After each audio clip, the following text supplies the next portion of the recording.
Maganda umaga, tanghali, hapon, gabi.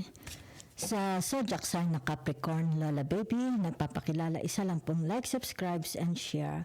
Para naman po lumago ang channel ng Lola, bibigyan ko kayo ng general reading. Okay? Let's see all the energies na pumapalibot, okay, at very active sa mga natitirang araw, linggo, okay, saang area sa buhay ninyo, okay, titingnan po natin. Let's see your first energy, okay. Narito ang tinatawag na the sun, okay, yan tagumpay, okay, tagumpay, may mangyayaring tagumpay, yan kita ninyo. Saan man itong tagumpay na ito, okay, maaring sa marriage, sa career, sa trabaho, sa pag-aaral, 'di ba? Sa justice, 'di ba? Maaring tinatawag o kaya maybe you're a politician, you are in a position, 'di ba? Higher position. It's about your leadership, okay? It's about your teaching, 'di ba? Maybe you are working in the bank, maybe you are working abroad, okay? Maybe it has something to do about studies abroad, higher learning, higher schools, 'di ba? May tagumpay, may graduation, 'di ba? Meron tinatawag the end, okay? Ibig sabihin fruition, okay? So it's about your leadership. Then naaaring nakikita ko sa inyo, hindi na kayo mga bata, okay? So, ibig sabihin nito yung tinatawag na you are very, very firm, okay? Para sa iyong tagumpay na makuha ito, di ba? So, for some of you, this is all has something to do about your tinatawag na reputation, di ba? It's about your identity, it's about your appearance, public relationship, how they see you in outside, how you see the world, di ba? So nakikita dito yung tinatawag, it's about your maganda ang takbo ng inyong pag-iisip, okay? Very, very strict, maybe you are very, very strict but very kind, okay? Ibig sabihin dito, nakikita yung tinatawag focus, disiplina. Okay? Yan. Your focus, disiplina. Okay? So, ibig sabihin nito, naniniwala ka talaga sa karma. Okay? Yung tinatawag na, kung anong tinanim mo, iyon ang aanihin mo. Okay? Iyan ang iyong tinatawag, maybe, yung iyong panuntunan sa buhay. Okay? It's like, kung anong iyong tinanim, yun ang iyong aanihin. Okay? Let's see your second energy. Okay, so it has something to do about relationship ninyo, okay, to others, okay. It's like narito ang iyong, it's about your relationship, ano ang sinumpaan mo, di ba? It's about your commitment, okay. So narito yung tinatawag from the ace, okay, from the ace of swords to the two of swords to the six of swords, di ba? So, ibig sabihin nito, inilagay ka kaya sa posisyon na ito, okay? Kumbaga dito yung tinatawag na binigyan ka, di ba, ng kapangyarihan para ito is gampanan mo, okay? So, ibig sabihin nito, patunayan mo na hindi sila nagkamali ng pagpili sa iyo. Okay? Yan. Yan. So, ibig sabihin nito, tinatawag na ito ang iyong, dito ka nakadestined, di ba? This is your calling. Maybe this is your calling. Whatever is this, okay? It has something to do about your profession, di ba? That's your calling. At ito yung tinatawag magdadala sa iyo sa tagumpay. At ito yung tinatawag gustong-gusto mong gawin, di ba? It's like nagiging more expressive, di ba? Nagiging more ka dito, di ba? Nakikita rin dito yung inner child mo, di ba? It's like people likes your energy, they likes your tinatawag aura, di ba? So tingnan natin, okay? Yan. So, narito ang tinatawag na the temperance, okay? At narito rin yung tinatawag na the death, di ba? Okay? At narito rin yung tinatawag. Yan, kita ninyo, di ba? The Six of Wands, okay? What is the Six of Wands? It's about your leadership, pamumuno, pamumuno. You are the chosen one, di ba? You have followers. You are admired by people, di ba? It's like tinatawag ditong ikaw ang aming susunod na presidente, di ba? Ikaw ang aming susunod na sekretary, di ba? Ikaw ang aming ibabala sa giyera. Ano ba 'yon? Di ba? Yan, no? It's like kaya ka narito. You are the chosen one. Pinili ka nila dahil masyadong balanse, okay? Mind, body, and soul, nakikita ang tinatawag balanse. Di ba? So whatever happens to you, ibig sabihin nito, kung ano man ito na experience mo from the past, di ba? Mga ano mo, from let's say, from a past relationship, di ba? Yan. During your studies, your school days, di ba? During your relationship sa magulang mo, di ba? Maybe it has something to do about sa inyong pagkabata, nung bata ka, may mga na-experience ka, di ba? Yan. So, ibig sabihin nito, yung tinatawag na babalik uli, di ba? Ang saya sa buhay mo. Maaring from the past, you are very, very chaotic, di ba? It's full of frustrations, full of yung tinatawag unhappy memories, di ba? Maaring for some of you, nagkaroon ng tinatawag broken relationship. How many times you have broken relationship from the past, di ba? So, naririto rin yung tinatawag na it's about your, let's say, ikaw ang bunso, may panganay sa iyo, o kaya ikaw ang panganay, yung mga bunso, yung mga sumunod sa iyo. It has something to do about your tinatawag na mga nakakabatang kapatid or nakakatandang kapatid. Or yung tinatawag na very, very chaotic ang high school days mo, elementary days mo. Your childhood, di ba, when you were still small, is very, very chaotic, di ba? So, ibig sabihin nito, yung tinatawag kaya nagpakita, ang tinatawag na di ba? Ano tawag dito? The temperance, di ba? Okay? At saka ang the wheel of fortune. Okay? Ibig sabihin nito, tinatawag, tumahimik na balanse ang buhay mo. Nagkaroon ng saya, bumalik ang saya, di ba? So it's more about facing, pagharap, pagtanggap. So there is a success waiting for you. Okay? Kumbaga dito yung tinatawag na halika na, 'di ba? Capricorn, halika na.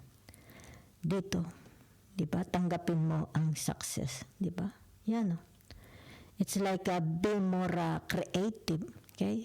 Don't be shy to show your tinatawag talent, skills, 'di ba? It's like tinatawag, I am giving you permission, okay? To go out the world and express yourself, di ba? Let them see, okay, your substance, okay?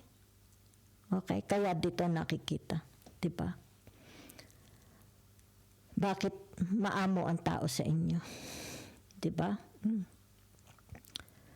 So, ibig sabihin nito, nawala, maaalis na. It's like all the nightmares, di ba? It's like nightmares, nawala.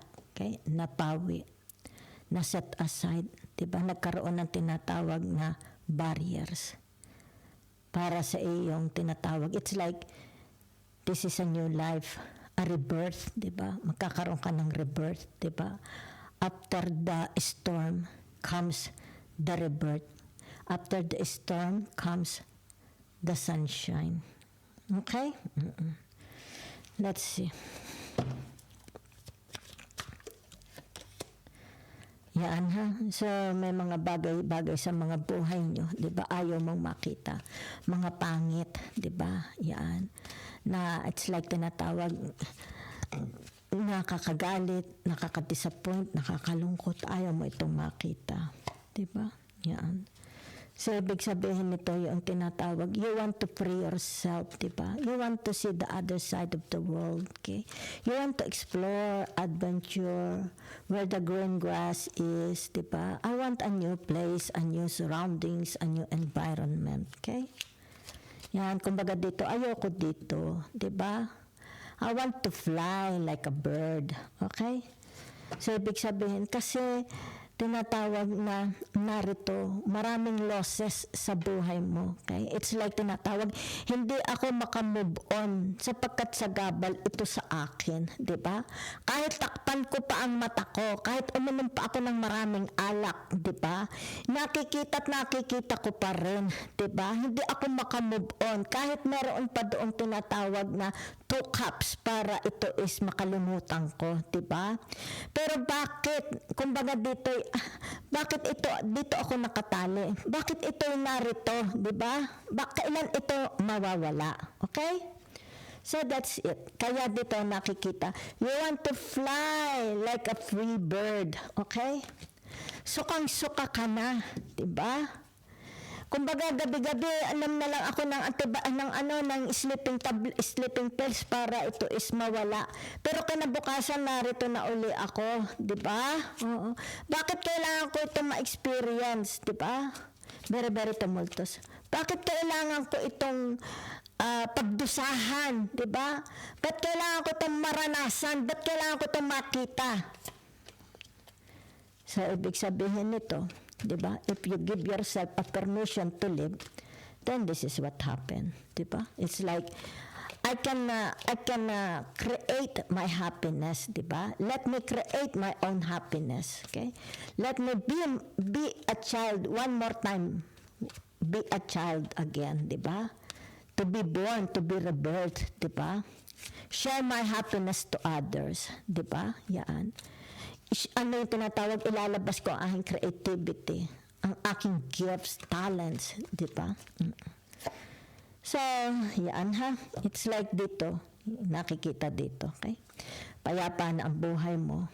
Kumbaga dito yung tinatawag na marami kayong naiengganyo, marami kayong very, very magnetic ang personality mo sa iba, di ba? It's like lagi kayong hinahabol, di ba?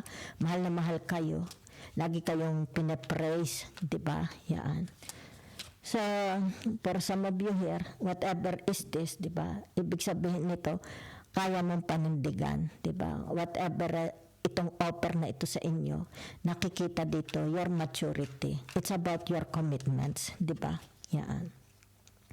So, ibig sabihin nito, the wheel of fortune, di ba? Yan. Kaya dito kita mo, ito yung tinatawag, the energy of the wheel of fortune, nagkaroon na ng tao. So, ibig sabihin, ikaw ang gagawa ng iyong kapalaran. Ikaw lang ang makakapagpabago sa buhay mo. Diba? So, there is a growth. Okay? Ibig sabihin nito, dahan-dahan, nagkakaroon na ng improvement sa relationship, marriage man ito, sa mga tao man ito, di ba? Nagkakaroon na ng growth sa pamemera mo, sa iyong tinatawag sitwasyon, di ba? Nagkakaroon na ng growth spiritually, di ba? Nagkakaroon na ng growth ang iyong puso, nakakapagpatawad na. If it has something to do about your money, stock market, di ba? Nagkakaroon ng growth. Your salary is umaakyat na, di ba? It's like nagkakaroon na ng increase. Okay? It's about ano yung tinatawag na watching. It's like ano tawag dito, pinapanood mo, or ano tawag dito, you are looking, pinagmamasdan mo ang growth ng iyong pamimera, di ba? Tumataas ang growth ng iyong pamimera, di ba? Yan. Kaya dito buntis na buntis ka. It's like tinatawag, magkakaroon na ng success. Kaya narin ang dasan. Okay? Nakakaroon. Yung tinatawag na maybe ito yung hanggang everyday hindi naman ito minomonetize, yung tinatawag na it's like binubuksan mo, di ba? Yan. Tinitingnan mo kung umaakyat ang investment mo, kung umaakyat ang BTC, Bitcoin, kung umaakyat ang tinatawag na stock market, di ba? Yan. it's not controlling. It's more on tinatawag, chine-check mo, di ba? Yan. Yung value ng pera mo. Okay? So, narito. Okay? Yan. Okay? Palagi nyo tinitingnan, di ba? Yan. Ano kang tawag doon? Chine-check? Or hindi naman minomonetize ba ang tawag doon? Di ba? Okay. Yan ha. Ito ko iuupo. So ano ito? Narito ang third page of cups. Yan. Ibig sabihin nito, yung tinatawag na falling in love. Okay? Tinatawag na it's about Cupido. May tinamaan ng Cupido. Okay? Sino ang tinamaan ng Cupido? Ikaw ba ang tinamaan ng Cupido? Or sila ang tinamaan ng Cupido sa inyo? Yan. Pinagpapantasyahan kayo. Ibig sabihin nito, masyadong malaki ang pag-ibig sa inyo. Okay? Yan o. Palagi kayong sa isip niya. Diba? Okay? So, ibig sabihin nito, a relationship. Ito may pag-ibig. A relationship sa iyo between you and the foreigners. Okay? Meron ditong foreigners. Okay? Yan. Malaki ang gusto. Sino ang may gusto? Ikaw or siya? Lagi kang itong taong ito laging nasa kanyang isipan. Diba? It's like tinatawag, ikaw ang forever ko. Ikaw ang kanyang, yan o kaya tingnan mo, parang shadow. Ikaw ang gusto niyang makasama sa habang buhay. Okay? So, naririto, kita ninyo. Diba? Maybe this person is a wealthy man. So, whatever is this, diba? Yan o. Kung ano ito pinagmamasdan ninyo, diba? Sabihin na natin, kung ito'y pag-ibig, ibig sabihin itong pag-ibig na ito is magpupunta sa tinatawag success, di ba? A beautiful marriage, a beautiful relationship, di ba? Ibig sabihin compatible, di ba? Maybe this person or you, kung sino man ang mayaman dito, okay? You are yung tinatawag for each other. Okay, you belong to each other. So whatever is this, kung ano man itong growth na ito, kasi lumabas na ang tinatawag ba Knight of Pentacles. Okay, ibig sabihin nito, patuloy na ito. Wala, non-stop na po ito, ha? Non-stop na, okay? Unstoppable, okay? Ang tinatawag na paglago ng iyong kayamanan. Pera, hanap buhay, kita, di ba? Popularity, but it's more about pera, okay? Yan. Siguro chinecheck ninyo, di ba? Yan. Monitor. It's like you are monitoring maybe every day, every once in a while, monitor mo ang pera mo, growth ng pera mo. Pero ito na, nakikita tumataas na ha. Thank you very much.